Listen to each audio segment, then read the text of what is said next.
amados hermanos, Dios los bendiga. Aquí con el favor de Dios nuevamente para compartir la palabra que no ha de faltar en nuestras vidas mientras estemos vivos, mientras tengamos el hálito de vida de Dios en nosotros, que tengamos una palabra para leer, para compartir, para poder llevar a nuestra vida esa palabra que tanto necesitamos nosotros los creyentes, el pueblo de Dios. Todo el ser humano necesita la palabra de Dios, pero pues hay un remanente que hemos decidido buscar su presencia. Y vamos a comenzar un nuevo libro que se llama Nehemías. Bueno, vamos a hacer una introducción sobre Nehemías. ¿Quién era Nehemías? ¿Qué pasaba en la época de Nehemías? Bueno, Nehemías vivió por allá en el año por ahí 430 antes de Cristo, por allá, en esa época él fue hijo de judíos que nacieron en el cautiverio. Él no nació en Israel, él nació en Babilonia, pero era hijo de judíos. Él amaba a su pueblo, él conocía la historia de Israel y él amaba a su nación. Todos los que se están conectando, no olviden compartir el enlace y verá cuánta gente es ministrada. Es la forma en que ustedes pueden evangelizar, trabajar con nosotros en el Evangelio, en la palabra de Dios. Compartir el enlace es una bendición. Bueno, mis amados hermanos, entonces les contaba que había una profecía. Dios permitió que la nación de Israel fuera llevada 70 años en cautiverio a Babilonia. Y durante esos 70 años, la nación de Israel y Jerusalén, su capital, fue destruida. El templo de Salomón fue destruido. Todo fue destruido. Ahí solamente dejaron la gente pobre, los enfermos, los mendigos, lo peor de la sociedad, entre comillas, porque el ser humano es valioso delante de Dios, pero pues para el mundo no. Entonces, la gente importante, los políticos, los ricos, los de la alta sociedad fueron llevados cautivos. Y ellos duraron 70 años por allá cautivos en Babilonia, y después Dios devuelve al pueblo, después de los 70 años, vuelve a que la población judía regrese a su tierra, a su nación. Entonces resulta que cuando regresa el primer contingente, que se regresa por allá más o menos en el año 538, lo devuelve Zorobabel. O sea, se regresa el primer grupo de Babilonia hacia Jerusalén, hacia Israel, nuevamente para que se cumpliera la profecía de que el pueblo de Dios volviera. Pero pasaron muchos años para que volviera otro grupo. 80 años después, en el año 458, viene Esdras. Y Esdras trae un segundo grupo ya más grandecito que el primero. Y por allá 15 años, 13 años después, Nehemías vuelve con el grupo más grande. Y ahí se cumple ya el retorno de todo este grupo grande de israelitas hacia la tierra, a su nación. En el 445 Nehemías se devuelve. Y miramos que Esdras era un anciano que nació en Israel y fue llevado cautivo desde niño y volvió ya siendo un anciano a su tierra. Pero Nehemías no, Nehemías nació en la cautividad, él nació en Babilonia. Él era hijo de judíos, pero que había nacido allá, pero que nunca se apartó de la palabra, de la ley, nunca se apartó de la comunión con Dios. O sea, sus padres se preocuparon para que Nehemías fuera un hombre temeroso de Dios y que amaba a su nación, aunque no la conocía. Es como los judíos que nacen en tierras extrañas. En Colombia hay muchos judíos que han nacido aquí, sus padres nacieron acá, y sus abuelos sí venían de Israel o por allá de Europa, pero ellos aman a Israel, ellos aman a Jerusalén. Este Nehemías fue un hombre importantísimo. Vamos a mirar que cuando Esdras viene, Esdras era sacerdote, Nehemías no. Nehemías era un hombre, un ejecutivo, un hombre de trabajo, un empresario, un hombre que tenía una visión diferente a Esdras. Esdras llega y lo primero que reconstruye Esdras en la nación, en la capital, Jerusalén, es el templo de Salomón. Él comienza a restaurar el templo, porque para los judíos lo más importante es el templo donde se reúnen con Dios. Así debería ser para nosotros. Nosotros lo más importante es restaurar este templo, que tengamos comunión con Dios, que hablemos con Dios a diario, que busquemos a Dios todos los días de nuestra vida. Esdras restaura el templo, pero había algo importante que tocaba restaurar, y eran las murallas y las puertas de Jerusalén. Eso que para muchas naciones no era importante, pero para otras sí. Para Israel era muy importante porque eso representa poder, autoridad, organización, protección. Las puertas y los muros protegen una ciudad.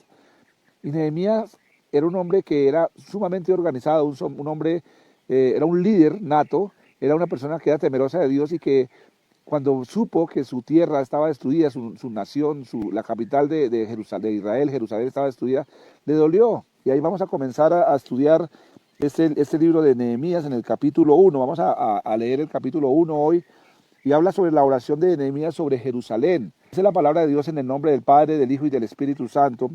Palabras de Nehemías, hijo de Acalías.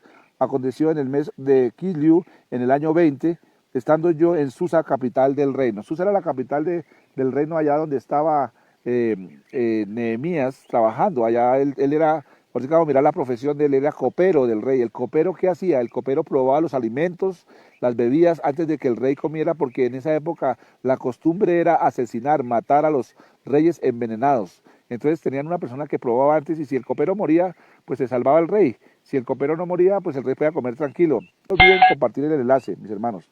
Entonces dice aquí el 2, que vino Hananí, uno de los hermanos, con algunos varones de Judá, y le pregunté por los judíos que habían escapado, que habían quedado de la cautividad, y por Jerusalén.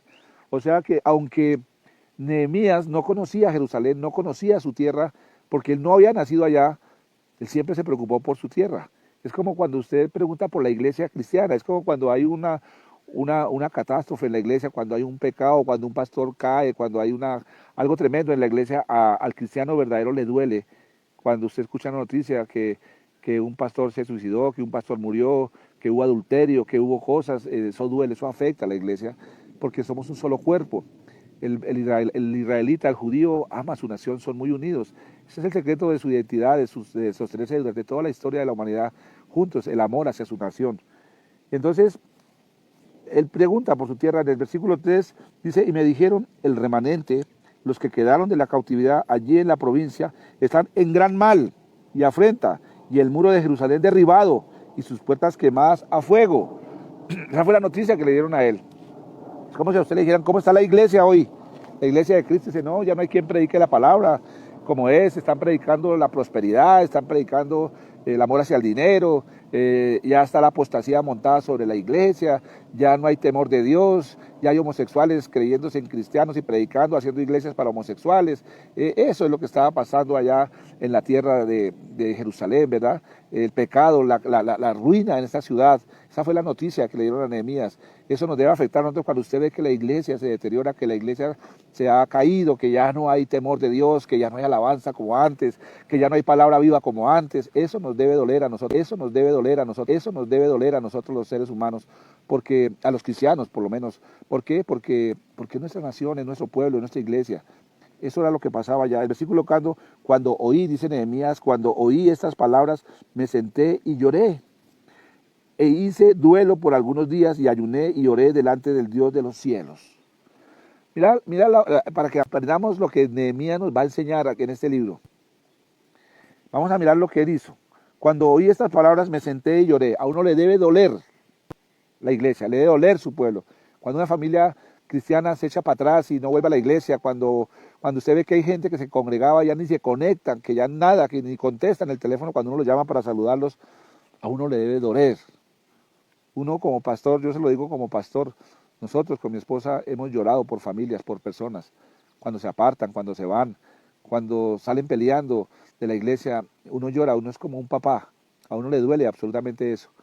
Aquí dice Nehemías que él lloró, ¿verdad? Dice, cuando oí estas palabras me senté y lloré, e hice duelo por algunos días. O sea, recapacitó, oró por algunos días y ayuné, lloré delante de Dios de los cielos, para que le diera dirección, para no actuar a la loca, para no hacer las cosas a nuestra manera, ni dejarnos guiar por nuestros sentimientos, sino que sea el Espíritu Santo guiándonos a qué hacer y cómo hacerlo. En estos tiempos donde usted ve que muchísima gente se ha enfriado, muchísimos cristianos que uno pensaba que estaban firmes, no lo están. Eso fue lo que Nehemías hizo, ¿verdad? Nehemías pidió dirección, oró, ayunó, recapacitó, se estableció a ver qué iba a hacer con Jerusalén, con los muros, le dijeron que estaban caídos. Ya el templo estaba restaurado, él ya sabía que estaba restaurado el templo, pero los muros estaban por el piso, ¿verdad? Y dije, te ruego, oh Jehová, Dios de los cielos, fuerte, grande y temible, que guarde el pacto y la misericordia a los que aman y guardan sus mandamientos. Esta oración del versículo 5 es una oración muy importante que Nehemías, un empresario, un ejecutivo, un hombre de negocios, levanta al Señor. Mira tan bien educado que fue en la palabra de Dios, en el temor a Dios. Él entendió y aprendió de alguna manera, sus padres, sus mentores, le enseñaron a Nehemías a orar, a entrar en la presencia de Dios. Y lo primero que él hizo fue una alabanza al Señor. Alabó a Dios.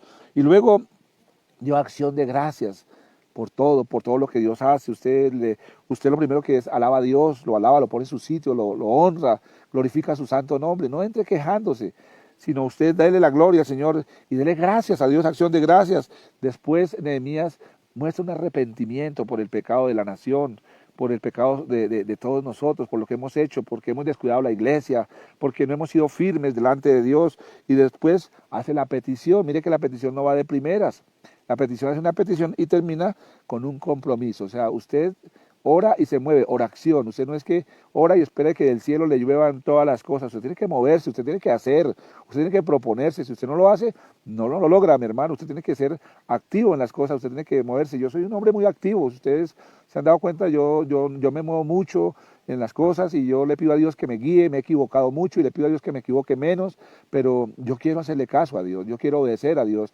Yo estoy orando para que Dios me dé sabiduría cómo volver a comenzar los cultos en Bogotá en un sitio, y le pido a Dios provisión sobrenatural, porque es del cielo, es Dios quien obra a través de las personas y a través de muchas circunstancias para poder sostenernos. Así hizo Nehemías acá. Ahora dice el versículo 6, esté ahora atento tu oído y abiertos tus ojos para oír la oración de tu siervo.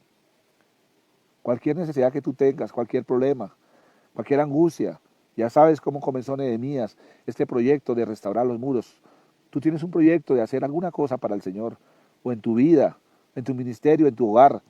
Aquí nos dice cómo hacer. Esté ahora atento tu oído y abierto tus ojos para oír la oración de tu siervo, que hago ahora delante de ti, de ti día y noche, por los hijos de Israel, tus siervos. Y confieso los pecados de los hijos de Israel que hemos cometido contra ti. Sí, yo y la casa de mi padre hemos pecado. No comienza a orar, ay Señor, perdona a estos pecadores, esta gente que es mala, que no te obedece, como si usted fuera recto delante de Dios. Inclúyase usted en el pecado, mi hermano. Usted y yo le hemos fallado a Dios cualquier cantidad de veces. Cualquier cantidad de veces le hemos fallado al Señor. Cuando usted ore, perdónanos, Señor, nuestros pecados, mi pecado, el pecado de mi familia, el pecado de mi iglesia, el pecado de mi nación. El pecado, perdónanos, Señor, por la idolatría de esta nación. Perdónanos, Señor, porque hemos sido infieles, porque no hemos sido buenos administradores de las riquezas. Esta nación es una nación muy rica. Y mira lo que el gobierno ha hecho, los dirigentes de esta nación han robado, pero ahí nos incluimos nosotros como pecadores. No, usted no diga, no, es que esos de cuello blanco, esos que roban, usted también es culpable, mi hermano. Aquí Nehemías nos da un ejemplo de cómo reconocer que hemos fallado. Aquí dice claramente, dice aquí, voy a volver a repetir el versículo 6, dice, esté ahora atento tu oído y abierto tus ojos para oír la oración de tu siervo, que hago ahora delante de ti día y noche, por los hijos de Israel, tus siervos, y confieso los pecados de los hijos de Israel, que hemos cometido contra ti. Sí, yo y la casa de mi padre hemos pecado. Inclúyase ahí como pecador en esta nación. No creas que eres santo ni perfecto. Somos imperfectos, somos pecadores y tenemos culpa tanto ellos como nosotros. ¿Qué hemos hecho nosotros como iglesia para evitar eso? Hemos orado, hemos ayunado, hemos buscado de Dios, hemos buscado la dirección del Espíritu Santo. No lo hemos hecho. Nuestros hijos se han volcado al mundo. ¿Por qué? Porque no hemos sido buenos administradores como padres. Hemos fallado. La iglesia no ha sido lo que tiene que ser en esta nación. La iglesia ha estado allá apartada, alejada de todo y no hemos hecho nada, mi hermano. Pidámosle perdón a Dios por eso. El 7 dice, es en extremo, nos hemos corrompido contra ti y no hemos guardado los mandamientos, estatutos y preceptos que diste a Moisés, tu siervo. Nosotros no hemos predicado la palabra como debe ser. Las iglesias deberían estar a reventar, llenas de personas. La gente sí tiene sed de Dios, la cosecha está lista, pero los obreros no quieren trabajar, mi hermano. Por eso yo les digo a ustedes, cuando hacemos un devocional, compartan el enlace. Que yo no sé, pues pregúntele a un niño de 5 años qué se le enseña.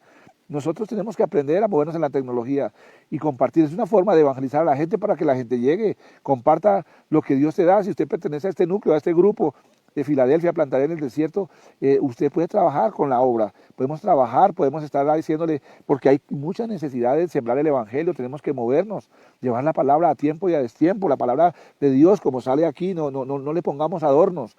No la hagamos sentir bonita para que usted se sienta bien y usted no se vaya. Mira, eso hace tiempo lo aprendí. Yo aprendí a predicar la palabra como sale del horno. ¿Para qué le pongo adornos? ¿Para qué engaño a la gente? ¿Para qué hago ese mal? ¿Para qué me convierto en un mentiroso de la palabra? La palabra de Dios es clara. En extremo nos hemos corrompido contra ti y no hemos guardado los mandamientos, estatutos, preceptos que diste a Moisés tu siervo. Acuérdate ahora de la palabra que diste a Moisés tu siervo, diciendo, si vosotros pecaréis, yo os dispersaré por los pueblos.